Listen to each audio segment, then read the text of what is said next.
ಹಾ, ನಮಸ್ಕಾರ ಸರ್. ಯಾವ ಊರು ತಮ್ದು? ಸರ್ ಗುಬ್ಬಿ. ಗುಬ್ಬಿನ ತುಮಕೂರು ಹತ್ರ. ಸರ್, ಡಾಕ್ಟರ್ ಪ್ರವೀಣ್ ಬಾಬು ಅವ್ರ ಹತ್ರ ದಾವಣಗೆರೆಗೆ ನಿಮ್ಮ ಫ್ರೆಂಡ್ ಬಂದಿದ್ರಲ್ವಾ? ಫ್ರೆಂಡ್ ಬಂದಿದ್ದು. ಏನ ತೊಂದರೆ ಇತ್ತು ಅವ್ರಿಗೆ? ಏನ್ ತೊಂದರೆ ಇತ್ತು ಸರ್? ಆಯ್ತು ಅಂತ ಹೇಳಿದ್ರು, ಅದಕ್ಕೆ ಬಂದಿದ್ದೆ. ಮಕ್ಕಳಾಗಿರ್ಲಿಲ್ಲ? ಆಗಿರ್ಲಿಲ್ಲ. ಮದುವೆಯಾಗಿ ಎಷ್ಟು ವರ್ಷ ಆಗಿತ್ತು? ಮದುವೆಯಾಗಿ ಒಂದು 10 ವರ್ಷ ಆಯ್ತು. 10 ವರ್ಷ ಆಗಿತ್ತ ಮದುವೆಯಾಗಿ? ಮಕ್ಕಳಾಗಿರ್ಲಿಲ್ಲ? ಆಗಿರ್ಲಿಲ್ಲ. ನಮ್ಮಲ್ಲಿ ಚಿಕಿತ್ಸೆ ತಗೊಂಡಿದ್ರ? ಈಗ ಮಗು ಆಗಿದೆಯಾ? ಹಂಗಾಗಿ ನಿಮ್ಗೆ ಹೇಳಿದಾರ? ನಿಮಗೂ ಅದೇ ಪ್ರಾಬ್ಲಮ್? ಈಗ ಎಷ್ಟು ವರ್ಷ ಆಯ್ತು ನಿಮಗೆ 18 ವರ್ಷ ಆಯ್ತು ಮದುವೆ ಆಗಿ? ಮಕ್ಕಳಾಗಿಲ್ಲ? ಇಲ್ಲ. ಅವ್ರಿಗೆ ಮಗು ಆಗಿರೋದು ನಿಜನಾ? ನಿಜ. ಅವ್ರು ಬಂದಿದಾರ? ಎಲ್ಲೋಗಿದಾರ ಅವರು? ಈ ಸ್ವೀಟ್ ತರಕ್ಕಿಂತ ವೈರೇ ಬಂದು ನಿಮ್ಮನ್ನ ಇಲ್ಲಿ ಬಿಟ್ಟು ನನಗೆ ಸ್ವೀಟ್ ತರಕ್ಕಂತ ಹೋಗಿದಾರ? ನಿಜ ಹೇಳ್ತಿದ್ರ? ನಿಜ ಹೇಳ್ತಾ ಸರ್. ಈಗ ಸ್ವೀಟ್ ತಂದು 10 ವರ್ಷದ ಮೇಲೆ ಮಗು ಆಗಿದೆಯಾ? ಡಾಕ್ಟರ್ ಲಂಚ ಕೊಟ್ಟು ಈ ತರ ಹೇಳಿ ಅಂತ ಹೇಳ್ತಾ ಇದಾರ?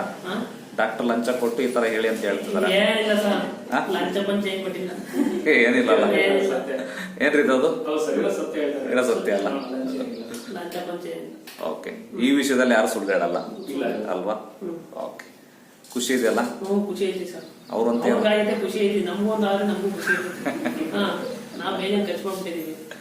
ಎಷ್ಟು ಖರ್ಚು ಮಾಡಿದಿರಿ ಈಗ? 15 ಲಕ್ಷ ಮೇಲೆ. 15 ಲಕ್ಷ? ಆಸ್ಪತ್ರೆ ರೋಡು ಅವು ಇವೆಲ್ಲ ಮಾಡಿದೀವಿ. ಇನ್ನೂ ಜಾಸ್ತಿನೇ ಆಗಿದೆಯಾ?